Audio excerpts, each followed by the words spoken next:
very clear and apparent. The owners let it be known. We're not doing that $10.5 million cap thing y'all was talking about. Any offer y'all sent with those last two offers, y'all shouldn't have brought it in this meeting.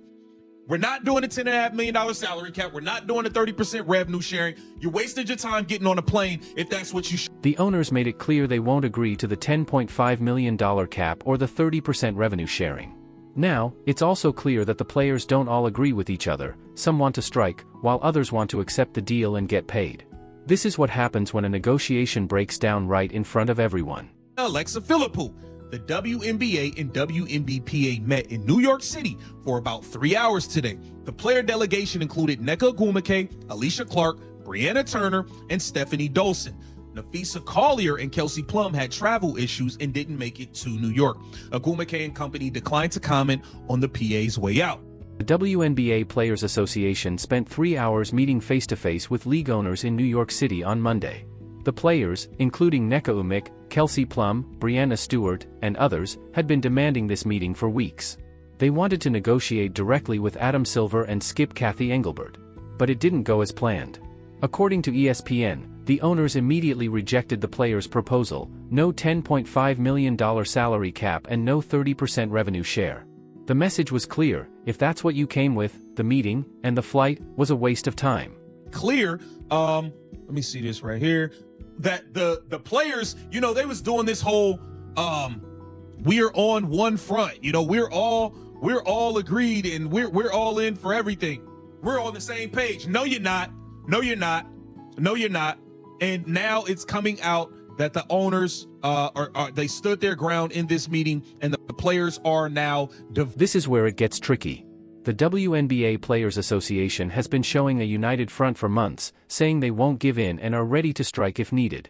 But behind the scenes, it's different. ESPN reports that even the 7-member executive committee is divided. Some leaders want to push for big changes in the league's revenue sharing and refuse to compromise, while others think the players are already close to a good deal. In short, some want to strike, some want to sign, and the owners know it. Divided. Y'all lied. Y'all said y'all all was on the same page. Y'all said that, we got this under control. What? We will not effing move. In the words of Natasha Clark, we will not effing move. We will not effing move. Well, your ass about to get moved over. Another group says that though there are still some matters to be negotiated, the players have already gained significant ground and are closer to a deal. Think about what this means strategically. The players spent months building leverage. They approved a strike, went public with their demands, and pushed for a direct meeting with the owners. They thought they had the upper hand, but the owners called their bluff. Now, internal disagreements are spilling into the media. That's no accident. When a negotiating position starts to weaken, information leaks and cracks show. Nneka Ogwumike left Monday's meeting without commenting, which says a lot. When talks go well, union leaders are eager to share progress. When they go badly, you hear nothing. But it's clear that some of y'all don't. It's clear. So there seems to be a real divide amongst the players here. And let's be real, am I surprised? No. Not surprised by this. We're not surprised by this. At the end of the day, these players have done everything they can to push the fans away and all of this stuff. And now, you got Nneka Ogwumike saying she has no comment on the situation. Let's talk about the money, because that's where the conflict really shows. The current CBA deal would let top players earn $400,000 to $500,000 per season. For most WNBA players, that's life-changing money and financial security. They could even skip playing overseas in the winter. But not everyone benefits the same way from a strike. Stars like Brianna Stewart and Nafisa Collier have big salaries and stakes in other leagues. Players like Nneka Ogwumike and Kelsey Mitchell have income from alternative leagues too, so they could afford to miss a season. But mid-tier players like Sophie Cunningham, who don't have million-dollar endorsements or ownership stakes, would be giving up a lot by striking.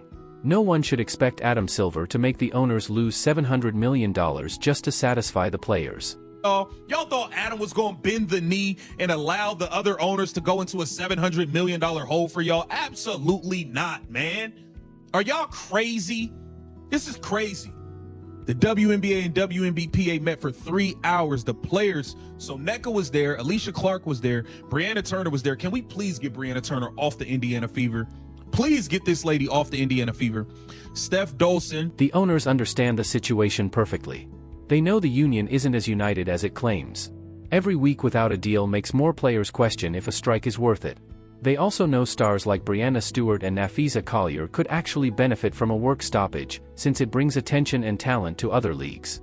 That's why the owners took a hard line in Monday's meeting.